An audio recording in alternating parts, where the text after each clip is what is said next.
आजच्याला माझ्या अर्धवट व्हिडिओ बनवायचे राहिले होते, त्याच्यामुळे मी लवकर उठलो होतो. 8ला उठणारा माणूस आजच्याला 7ला उठलो होतो. बाहेर तासली प्रचंड थंडी पडली होती ना. सकाळच्या 7 वाजताचा बी नजारा एक नंबर भारी होता, कारण का मी 8ला उठणारा माणूस 7 वाजता उठलो होतो. मला माहितीच नव्हतं एवढा भारी नजारा असतो. आणि एवढ्या थंडीमध्ये आमची आई स्वयंपाक करायला उठते 5 वाजता. उगावलाच नाही ले ओली घाल लागते. अगं आई दार नव्हतं लावलं मी तुला. आता ये ना थंडीमुळे फुगलं ना दार असं लागून जाते. दार लावली तिला गावात मस्त वेगळ्या आईने चहा ठेवला होता उकळायला. 1 कप चहा गाळून घेतला. कसं आहे एवढ्या सकाळी उठणं म्हणजे लय बेकार काम आहे. लय थंडी वाजत होती. जीवाला कंटाळलेला माणूस जसं येडवाकडं पाऊल उचललं ना, तसं जीवाला कंटाळलेला शंकरपाळ्यांचा मी बुकना पाडायला चालू केलं. त्याच्यानंतर हॉल झाडायला चालू केलं. वर्षाचे 362 दिवस त्यातले हे 2 कामं फिक्स. त्याच्यानंतर आम्ही सगळेजण उन्हाला जेवायला बसलो होतो. 2 आत्या आणि मम्मी. इकडं जेवायला केलं होतं मुगी चपाती आणि भात. मी इकडं मुगीचा भाताचा बुकना पाडायला चालू केलं. मुगीचं कालवण असलं का नाही, भात असला का नाही, दिवसभर नुसतं मुगीन भात. आत्याने इथं मसाला करायला मिरच्या निसल्या होत्या आणि तिथं मिरच्याच्या बिया सांडल्या होत्या. मी एक गोळा करायला चालू केलं. म्हणलं 3 एकराच्या बागेत टाकू, तेवढ्याच मिरच्याची झाडे येत्या. बिया गोळा करून झाल्यानंतर अलीकडचा ढीग साध्या मिरचीचा आणि पलीकडचा ढीग बिडगे मिरचीचा. घरासमोरच्या 3 एकराच्या बागेत 2 जातीच्या मिरच्याच्या बिया लावाय निघालो.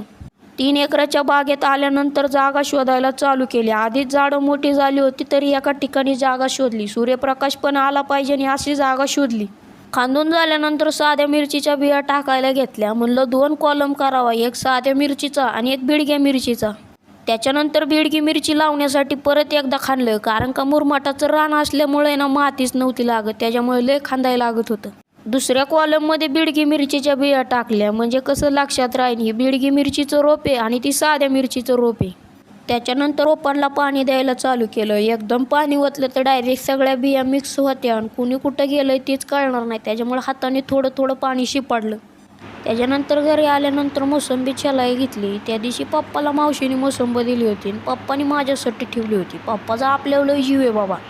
मोसंबी गुळगुळीत असल्यानंतर ती काही साल्ट पण निघाना. म्हणलं एका जागी खड्डा करून तिथं बोर्ड घालावं आणि चराचर सोलाय सुरुवात करावं. मोसंबीची साल्ट काढून झाल्यानंतर मोसंबीचा बुकना पाडायला चालू केलं. मोसंबी जरा पंचाटच होती. हे जर पप्पांना म्हणलं का नाही मोसंबी पंचाट होती, पप्पा म्हणले तुला दिलंची दिलं आणि तू वर करून त्या मोसंबीचं माप काढतोय. माझं मी एकट्याने खाल्लेलं अंगी लागलं असतं.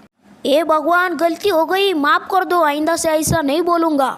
लहानपणी लय ऐकलं होतं मोसंबीची साल्ट डोळ्यात पिळलं की डोळा क्लीन होतो. नाही माझा डोळा जावा. महाभारतामध्ये शकुनी मामाचा डोळा नाही एक आंधळा. ए मेरे बच्चे, मैंने तुझे कहा था रणभूमि में खेलने से पहले मनभूमि में खेला जाता है. त्या दिवशी पप्पांनी 3 सीताफळं आणली होती. त्यातली 2 सीताफळं पिकल्यात. आम्ही 1 खाल्लं, मम्मीने 1 खाल्लं. 1 सीताफळ ठेवले पप्पाला. नाही तर पप्पा म्हणते हरामखोर साला बोल, किसने खाया सीताफळ. मी 1 खाल्लं आणि आईने 1 खाल्लं आणि तुम्हाला 1 ठेवलंय.